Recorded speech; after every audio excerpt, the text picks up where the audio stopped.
Hello friends, नमस्कार। Judicial exam watcher channel से मैं राजेश कुमार सोनी। आज हम पार्टनरशिप एक्ट के दो सेक्शन पढ़ेंगे जो बहुत ही इंपॉर्टेंट हैं, एमसीक्यूज में पूछे जाते हैं। तो आज जो सेक्शन हम पढ़ने जा रहे हैं वो इफेक्ट के संबंध में है। सेक्शन 23 और 24 हम लोग पढ़ेंगे। आज का जो सेक्शन है वो 23 और सेक्शन 24 है। ये दोनों इफेक्ट की बात करते हैं, लेकिन ये अलग अलग तरह के इफेक्ट की बात करेंगे। एक बात करेगा एडमिशन या फिर रिप्रेजेंटेशन के इफेक्ट को बताता है सेक्शन 23, और सेक्शन 24 बताता है नोटिस का इफेक्ट को। तो इस बात को हम समझेंगे, इससे एमसीक्यू कैसे बनेंगे और क्या इसमें बताया गया है जिससे आप आसानी से बता सकते हैं। तो सेक्शन 23 में यह बताया गया है कि एडमिशन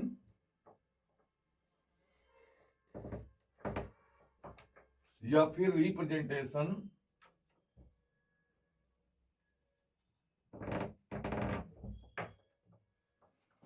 अगर कोई फर्म का पार्टनर है और उसके द्वारा कोई एडमिशन किया जाता है या फर्म को रिप्रेजेंट किया जाता है, कब किया जाता है? In the ordinary course of business में। इस दौरान किसी भी पार्टनर के द्वारा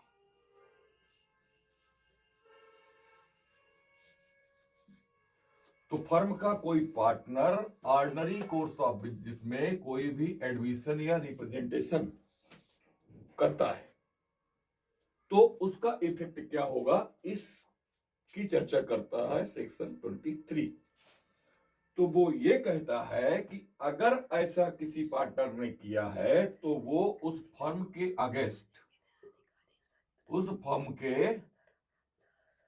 अगेंस्ट एविडेंस होगा। मतलब फर्म को ही लाइबल बना दिया गया है। तो इतनी ही सी बात है जो सेक्शन 23 के अंतर्गत समझना है कि अगर फर्म के ऑर्डिनरी कोर्स ऑफ बिजनेस में फर्म का कोई पार्टनर फर्म की तरफ से कोई एडमिशन करता है या फर्म को रिप्रेजेंट करता है तो ये जो उसका एक्ट है वो एविडेंस होगा फर्म के अगेंस्ट। मतलब उसके काम के लिए फर्म लाइबल होगी। फर्म को यहां पर लाइबल बनाया गया है सेक्शन 23 में। इतनी सी बात बतानी है और इसी से ही एमसीक्यू बनता है। वो एविडेंस होगा या एविडेंस नहीं होगा आपको बताना है। फर्म के अगेंस्ट एविडेंस होगा या फर्म के अगेंस्ट एविडेंस नहीं होगा, इस तरह का एमसीक्यू इससे निकल करके आता है।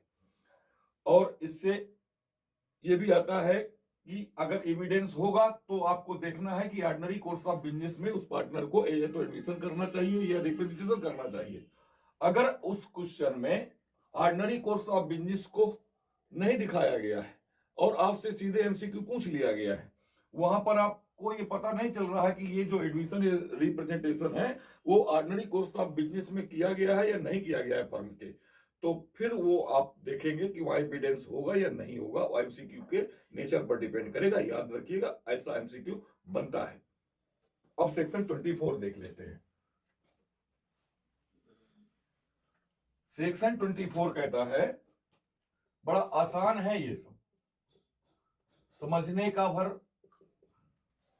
अब मन बना लीजिए कि मुझे इस सेक्शन को समझना है, बिल्कुल तो समझ जाएंगे, कुछ है नहीं। सेक्शन 24 कहता है effect of notice. Effect of notice की बात करता है और ये नोटिस किसको? टू एक्टिंग याद रखिएगा, ये टू एक्टिंग पार्टनर। अब इसके हेड से ही आपको पता चलता है कि फर्म के जो एक्टिंग पार्टनर्स हैं उनकी बात यहां पर हो रही है। जो स्लीपिंग पार्टनर्स हैं उसको सेक्शन 24 कवर नहीं कर रहा है। तो ये नोटिस सेक्शन 24 के अंतर्गत किसको देना है?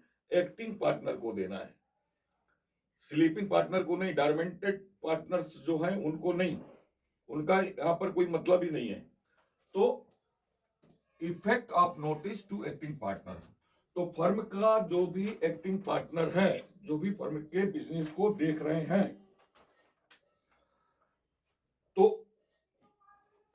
तो ये जो एक्टिंग पार्टनर हैं वो फर्म का बिजनेस ही कर रहे हैं। सेक्शन 24 में बताया गया है, in the business of firm of any matter. तो ये जो एक्टिंग पार्टनर है वो किसी भी in the business of firm में ही लगे हैं, of firm in any matter, of any matter. तो ये एक्टिंग पार्टनर हैं और इस काम को ही कर रहे हैं। तो अगर कोई भी नोटिस फर्म को देनी है तो आप किसी भी पार्टनर को दे देंगे तो ये माना जाएगा कि वो नोटिस फर्म को दी गई है, तो नोटिस टू फर्म माना जाएगा।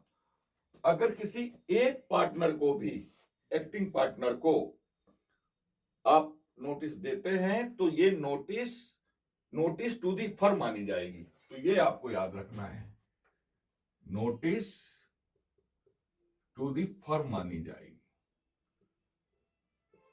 जरूरी नहीं है कि सारे पार्टनर्स को आप नोटिस दें, किसी एक पार्टनर को अगर आप नोटिस दे देते हैं तो वो नोटिस टू दी फर्म मानी जाएगी। ध्यान ये रखना है कि सेक्शन 24 में ये कहा गया है कि अगर कोई फ्रॉड का मैटर है तब स्थिति बदल जाएगी।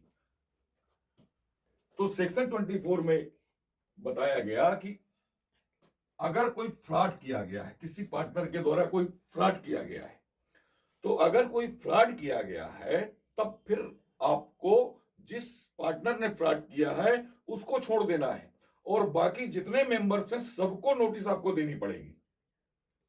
फिर वो नोटिस टू दी फर्म नहीं मानी जाएगी, फिर आपको सबको नोटिस देना पड़ेगा, उसको छोड़ करके जिस पार्टनर ने फ्रॉड किया है उसको छोड़ करके बाकी सबको नोटिस देनी पड़ेगी, बताना पड़ेगा आपको।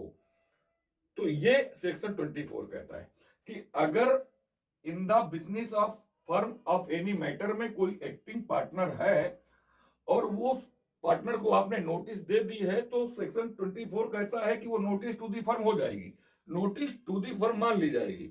लेकिन अगर फ्रॉड का मामला है तो सेक्शन 24 में लिखा हुआ एक्सेप्ट टू फ्रॉड,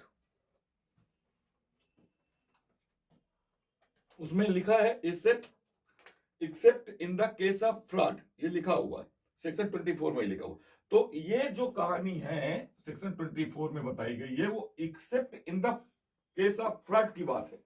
अब अगर केस ऑफ फ्रॉड है तब, तो जब केस ऑफ फ्रॉड है तो जिस पार्टनर ने फ्रॉड किया है उसको छोड़ देना है, बाकी जो पार्टनर्स बचते हैं उनको नोटिस देना है। तो ये इसमें कहा गया है, तो आप नोट रख लीजिएगा इसमें, एक्सेप्ट